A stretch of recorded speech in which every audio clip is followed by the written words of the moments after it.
Welcome, everybody. Good afternoon. Welcome to another episode of Hablemos, where we have conversations with amazing humans around inclusion, leadership, and purpose. And today I have the honor and the pleasure of interviewing Dr. Jairo Borja. He's connecting from Jersey, and I'm sure that many people tuning in know him and know about the wonderful work that he does. But it is my true honor and pleasure to have him here today. So, how are you, Dr. Jairo Borja? Doing great, doing great. Happy to be here on this late afternoon.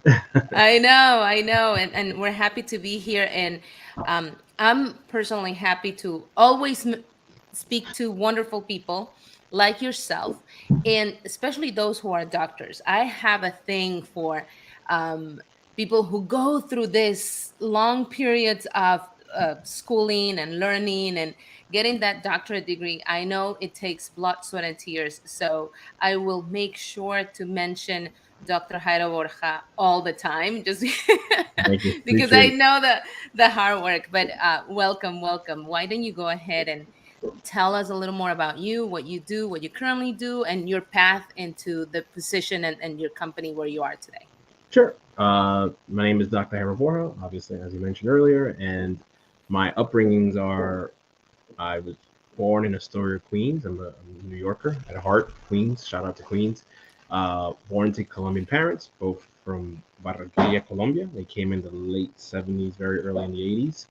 And from there, I was the product of the New York City Board of Education. I went to elementary, I went to junior high school, I went to high school, PS14, IS61, Thomas Edison High School. Originally, I wanted to get into electrical installation. Took 3 years of electrical installation. After high school, decided that was not my thing, and I wanted to get into business. So I went to Berkeley College, based out of New York. I was going to do the associates, wound up doing the bachelor's. I was interning at Bear Stearns before it collapsed in '06, I believe. I was working for a high net worth uh, broker, so to speak. And then that's where I got my tickle, my passion for financial services. I did that for about 2 years. And after that, I decided to go back to school to get my MBA. I wanted to be a financial analyst originally. So once I did my MBA, it took me 2.5 years. And then from there, it was really challenging to get a job. That was during the 2008 financial crisis. I wound up going back into education, and I wound up working at my alma mater for a decade at Berkeley College. So that position at Berkeley College allowed me to work in financial aid, advising. I worked everywhere, career services, and my last role before leaving in 2019 was I was a director of career services, of business development for career services. So I would connect with organizations to hire the students for internships and career opportunities. So in that 10-year span, I was really able to, do my doctorate, able to build my network, which will segue, hopefully, I know we're going to talk about that today.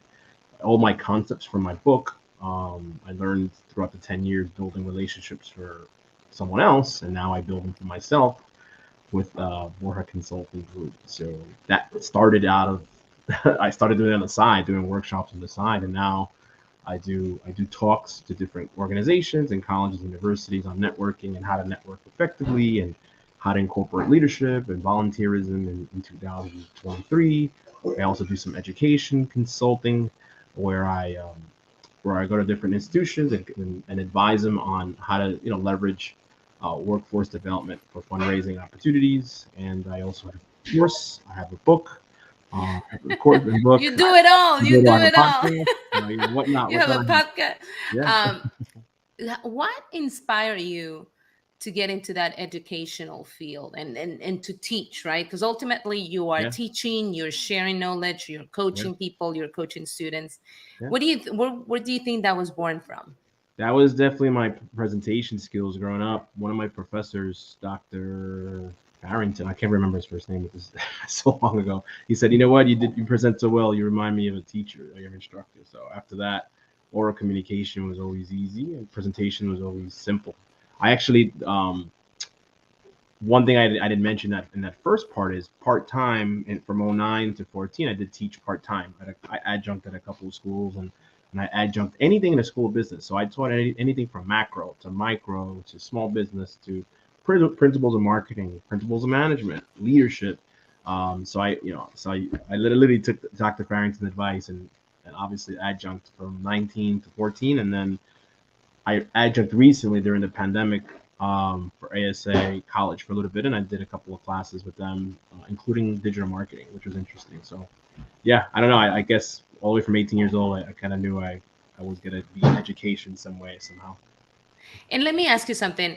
There's new ideas flowing, particularly with the younger generations, the high school students, who are thinking, uh, I don't know if I trust education and going to college. I don't know if that's going to be bring me any benefits. I've heard that actually more often than I would like to as of late. And obviously, there's other people who believe in education, believe in the power of education. I believe so too. Where there's a lot of power, there's a lot of knowledge, there's a lot of things that happen in our brains when we connect and have dialogues with other people and in that environment, in the school environment. So, what would you tell those who are a little not sure about going for college education or something after high school? No, I always advise. I mean, for me, education is key, right? Because without education, I would have not been open to my network and knowledge and everything that I do today. But I always advise, always, have a somewhat of a path, right? So if college is not for you, then start a business, right? But if you're gonna start a business, have a clear path of that, right? Don't just start a business for the sake of it, right? Make sure you understand exactly what you're getting into. Make sure you know the process of how to acquire clients, prospecting, networking. Understand your buyer's persona, understand your target market. Make sure you understand all that before jumping into that. Or as back in New York, we always say, look, you're either going to go to college, you're going to start a business, or the military or city job, right? So you're so we would always say if you do one of those four, then you're in good shape, right? But just have some sort of clear path. Don't just sit home and be on TikTok all day, right? So either you're in the military, serve your country, or if not, work for the city. There's especially New York City. Growing up, there was fire department, there's the NYPD, there's the sanitation, right? There's the DMV, there's DEP. There's about 30 to 40 different agencies that you could take the civil test and really be productive. So I would say, do something productive. That's my advice anymore. How did you find your path, particularly in growing up in such a big city as New York City, right? And um, I don't know the story behind your parents, but Sure. obviously they migrated. Yeah. In we all know that life of being a migrant, an immigrant, is not Yeah. as easy as one would think. So, how did you find that path? How did you find what you wanted to do with your life?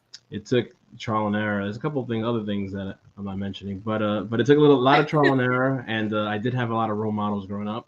Some, mom, of course, strong, the backbone of everything, of everyone, and the immediate family. I also had a lot of uncles they're professionals in Colombia. Some were engineers, some were electricians, some were mechanics for Avianca, right? It's a little bit of everything. So I definitely had a lot of role models and people to look up to, right? And I knew that I couldn't just be just someone else. Stay there. Yeah, I really had to live up to the name, to the Borja name.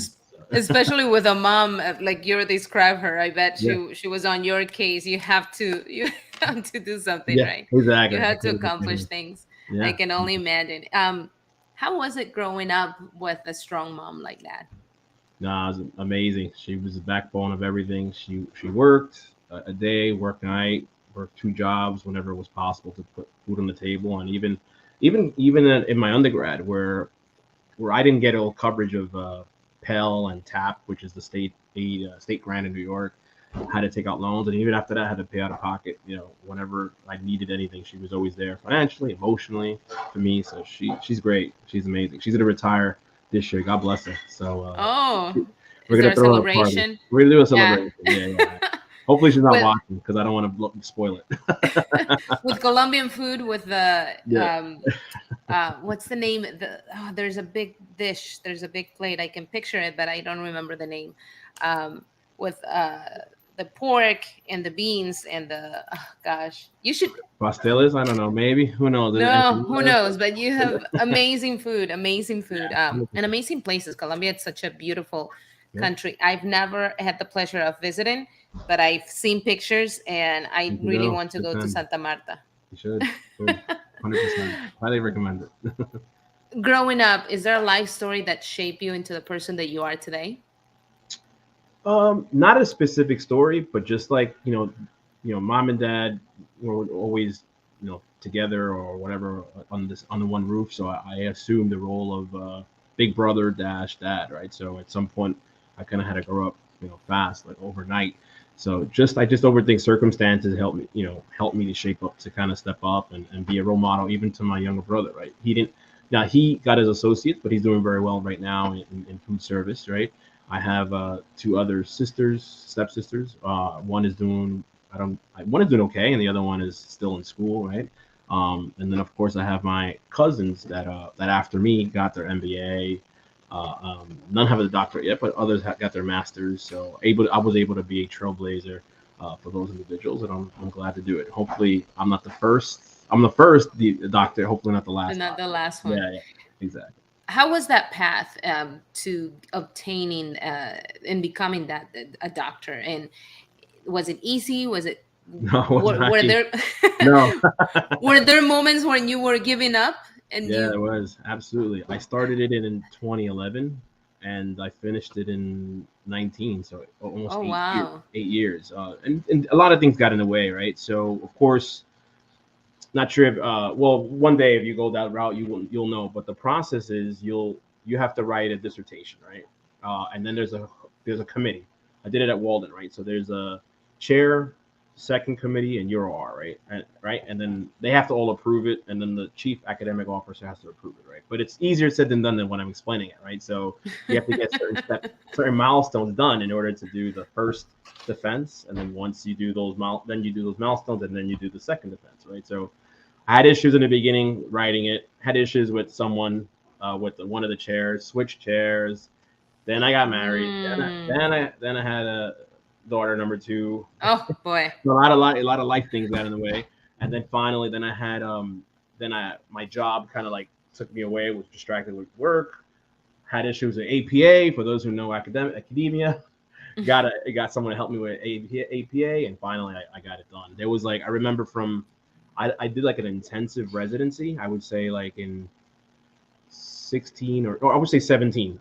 At some point in 17, and once I came back, it was like I could tell that I started finally making progress. Right. So Oh wow. for those who don't know who are listening, like when you do a residency, especially in school, is like usually go and you learn about certain concepts and you come back and hopefully you help improve your situation. Right. So what Walden did is they have an intensive writing residency. So you learn in the morning 2 hours and you just edit the entire day, edit the entire day, edit.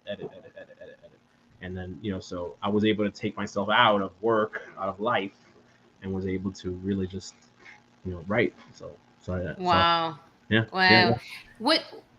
How do you persist? What kept you not giving up and focus? I mean, yeah. there were a few things Oh going yeah. on, Oh but yeah, you stayed absolutely. I focused. stayed focused. Yeah, I stayed focused. I knew that I knew that my ticket to everything that I'm doing now it started with a doctor, right? So I was not Mm, going to give up. I'm the kind of person that if I'm going to commit to something, I'm going to commit 100%, right? So even like I volunteer for Hispanica, there's times that hey, it's free. When I'm not getting paid, right? But I know that right. if I'm committed to it, from point A to point B, I'm going to finish my my term no matter what. I'm just 100. If I'm going to commit to being on a board or finishing a doctorate or helping out a client, I'm going to commit 100%, 100%. And currently with Borja Consulting Group, Yeah, what type of services can you provide and are you providing to your clients? sure. Sorry, Oh, there's this a is live. This is live. there's a little dog there. I know. He wants to Exactly. be part of the You want conversation, to be he or part of the she. conversation as well. Yeah, no. So what I do is, as I mentioned earlier, I do a lot of talks and workshops on networking and leadership, because I wrote a book on networking. So basically, what does that mean, right? So what that means is basically leveraging your network and how to network using LinkedIn as an example to prospect leads, how to find clients, how to create credibility on LinkedIn, right? So I've been doing that for a couple of years, and believe it or not, you'd be surprised how it may be easy for you and I, but the average person, they may not know how to leverage LinkedIn. I actually But have, you mentioned something interesting there. yeah, You can use, maybe people know how to use LinkedIn here and yeah, there right, and exactly, communicate, but not necessarily to find clients. yeah, That's right, very that's very strategic, right? yeah, So that's the absolutely, type of that's the type of training you can yeah, give to anyone in any yeah. industry, in Yeah, anyone any in the role. industry. Yep, anyone in the industry, right? And I happen to be very known in college and college and university, so that's one market. And then I'm trying to do a little bit more on the corporate side as well. So that's what I do. And then, as I mentioned earlier, these same colleges and universities, we're trying to help them when it comes to their recruiting efforts through workforce development, to fundraise through that, and also assist with their marketing needs, and assisting their top of the funnel marketing to kind of recruit students to attend school. So we have one client, or I Mm. have one client, and it's fun. It's very fun. Fun stuff. Now you mentioned your book, Yeah, so and you go deep. You do a deep dive into networking as yeah, well. I But do. I really enjoy the what you mentioned about combining all the different elements: philanthropy, Yeah, networking, communication yeah, into it's what I consider social impact, what I yeah. consider part of sustainability. I mean, all those elements are important. How do you combine them all? Who do you teach these to, or is it only for students, or also organizations, or professionals interested It's in learning more about it's this? both. Yeah, it's both. It was I wrote it in 19 with the intention of 2020, by the way, being able to go to different universities and different organizations to do it. Never happened because of the pandemic, Mm, but the whole genesis of the book was a way for me to teach basically what I've learned in 10 years in building relationships and networking for an institution, and basically now doing it for myself, right, and teaching others how to do it, right. So I in the beginning I go basic into some of the concepts of what do you do at the event, right? So basically, how to make those connections, making sure your elevator pitch is intact, right? And then whether you collect business cards or now everyone is going the popple or the right. dot card with the digital, right? Which I had it, it broke. I got to buy another one, right? So so now it's going that, like, what do you do after that, right? So all right, what's the follow up process like? Okay, and then basically how to leverage a CRM, customer relationship management tool, like a HubSpot as an example, to kind of help leverage that, right? And basically how to continuously maintain flow of names to kind of talk to, and that's how LinkedIn comes in, and that's where attending events specifically towards your industry. I discussed that in the book. Like, you can't just network just to network. In the beginning, I felt I was doing that, but then now I'm very intentional as far as how I Mm, network. Right? I don't just go to every networking event. I'll go to events that I know that my ideal market is at, my target market is at, or I guess in the Chamber's case, the Hispanic Chamber of New Jersey, shout out to them, an event for my client. So and what's the name of the book? Where can we find sure, the book? How do we get sure, an sure, autograph from you? sure. Networking, Way to Success: 10 Tips for Entrepreneurs and Professionals, I believe it's called, and it's available on Amazon, and it's available at networkingyourwaytosuccess.com. And it's got an autograph copy. You'd have to attend my next talk. Oh, No, where's the next boo! No, talk? no, there's no next talk. No, Where's the next talk? there's TBD. Where can we see you live in person? TBD. But I'll send you an autograph copy. But you can see me every Tuesday. Drop today, Dr. B show. So I have a show where I interview folks similar to you, thought leaders and minority, Black and Brown professionals, entrepreneurs or professionals. And it's a very fun project, similar to what It we're doing here is. today. So It I'm is. It already I'm is. already 4 seasons in. So Amazing, Yeah. amazing. What do you think? What do you think was your motivation to work on the book, to work on the podcast, to connect, to Yeah. network, and to do that intentional networking? Yeah. What's your why? Yeah. My why is basically providing a platform for individuals to tell their story, similar to what we're doing here, right? Because I think if I'll give you an example, right? I do HISPA, right, which is a program that you go talk to For the folks, students, yeah, yeah. for students, elementary Oh or yeah, intermediate, right? So so even if you impact one person, then that's you've done your job, right? So same thing with the podcast, right? I try to you know invite folks that are thought leaders that are by intentional about that, and folks that could add value to my network. Basically, what it comes down to, adding value to my network. And if I can impact one person or two people or 10 people, or in my case, like 15,000 connections to LinkedIn, then then I've done my job, right? On Earth, I right? love it. That's my vibe. That's my vibe. And you have a passion for connecting, and it doesn't matter where they're connecting from, right? It Yeah, could be anywhere in the states, yeah, anywhere outside of the states, yeah, globally. yeah, With all that global mindset that you have, and all these changes and the technology just changing constantly and rapidly, why do you think that we should care about building those connections, building those relationships, working more on those relationships? Because it's interesting that we are on this and these times where everything seems to be either TikTok, Instagram, yeah. LinkedIn. Everything is just, we don't even have to see each other. I mean, we're having this conversation and you're in Jersey and in Florida. Sure. However, humans have that need to connect at a deeper level, and that's missing, right? So why do we need to invest time in building relationships the old way, when we have all this technology available nowadays? Yeah, good question. I get that a lot too. Your network, as it was it, your network is your net worth, right? Your network is your one of your biggest currencies, right? Probably even if you could argue it more than money, right? To an extent, right? So I think it's important to kind of no matter what we're doing today, my show, your show, virtual networking, but I think still that human element's important to build those relationships and add value and see where you could help. I think it's so important, right? It's a lot more than just transactional exchanging business cards and having a virtual cup of coffee. I think it's about really adding value and how can you help. Mm. That's what and that's why I think I've been very successful in my reputation of helping others, right? So and a lot of times I don't even, I don't benefit from anything, but it's just if I could help two people in some way, shape, or form, I think that's another gift that I have. I've had people tell me that, oh, you have a great gift of connecting people because I see it in my head. Oh, well, we have to work well with this individual, right? Wow. Right. So that's a gift that I have. I you can see it, like, Yeah. there's a Tom Cruise movie, remember, when Yeah. he's working on Yeah. some screens. It's like your brain, you Yeah. can just I can see it. Exactly. tie everything together. Yeah. um how do people reach out to you? How do they connect with you? What's the best way to get a hold of you? Yeah, best way to get a hold of me, you can reach out to me via LinkedIn, Dr. Jairo Borja, send a direct message, or at Borja Consulting Group's business page. You could also find me on Instagram at Borja Consulting Group or Twitter.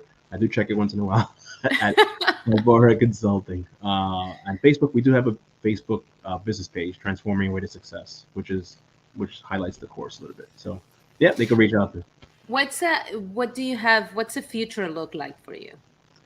Future is I definitely people want it. Season 5 of the Dr. B show, it's coming. It may even be on TV. Wink, wink. You never know. Woo! Love that. Yeah, Love it. yeah. Love it. Working on that, and then also working on a second book. Could be a possibility as well. People want another book, so I gotta give the people what they want. So another book, and the show might expand. So and I might How have some other things on the pipe. Those are the top two things that I could tell you or tell the audience. so with all the things that you have going on, right? All the your community involvement, your job, well, your consulting firm, Yeah, the podcast, the book, the yeah, workshops, yeah. working with organizations. How do you find time to re-energize and to take care of yourself, meaning mentally, emotionally? What do you do? What's your piece of advice to people out there? Sure.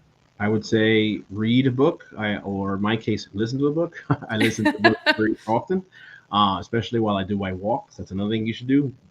Do some sort of daily activity like a walk or yoga or exercise. So mine is walking.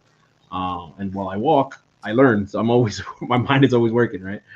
That's my advice to folks, because you're always learning. You always got to feed the mind, right? Just like how you feed yourself, right, or drink, right, because you're feeding your body. You got to feed the mind. And how do you feed the mind? Through courses and or in my case, reading a book. So that's Oh my boy. audible, And audible.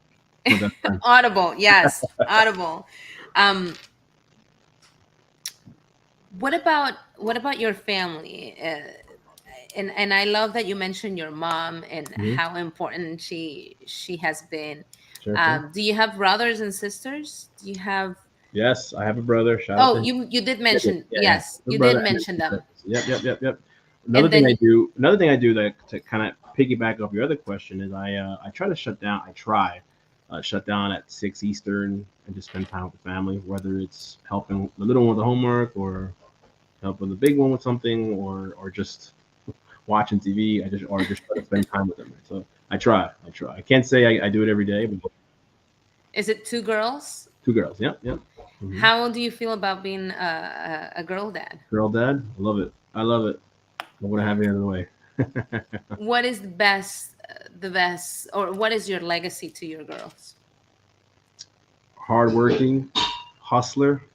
I know that I have, and I know that I have things in place that even if when I leave this earth, they'll be taken care of. So that's all. Oh, well, we all pray that that doesn't It happen happens tomorrow, in right? many, many, many, many years. Exactly. Do you think they're also going to go for like maybe academia, or what do you see in the future for them? What do you encourage them to be? Whatever they want. I think one wants to get into, he wants to be a veterinarian. She's an entrepreneur now. She's making cookies for money, so that's good. I love it. Yeah, and the little one is still young, but she wants to. I think she wants to start or keep the Borja business alive. So we'll see. You have done an amazing job at obviously continue that legacy of the Borja family, but also inspiring the next generations, starting with your girls, and then the work that you continue to do through HISPA Yeah. and other areas and other boards. What is your message to the community, Dr. Borja? My message to the community is stay strong, stay positive. Hard work still works today. Be smart. Work harder, not smarter. That's my line. That's the line. Final line I'm going to give everybody. Work smarter, Love not harder. that. There you go. Thank you so much for your time. I truly appreciate it. I appreciate the fact that even though you're going through construction and you're going through Yeah, so I know. many things If you can and hear it, man. family and dogs and the whole thing, you Yeah. still make room to have this discussion and this conversation, and also remind everyone that if you can be a resource to them, then just to get a hold of you Yeah. and connect. Absolutely. Right. Happy to connect. Thank you, Carolina. Thank you for having me on your show. Really appreciate it. No, thank you so much for saying yes, and we'll continue this conversation. I know I have to go to Jersey at some point and meet you in person. Let's do it. Although I Okay. I have to bring really high heels because I see your pictures. You're so tall. I'm like, oh my god, I'm gonna be like a little Pac-Man next to you. But no, but thank you for your time. Thank you for all you do and for inspiring us. Thank you. And yeah, we'll stay in touch. Have a great day. Nice day. Thanks, everybody. Thanks for having me on your show. Thank you. Thank you, everybody, for tuning in, and we'll see you another time. We'll see you next week with another session of Hablemos. Bye bye.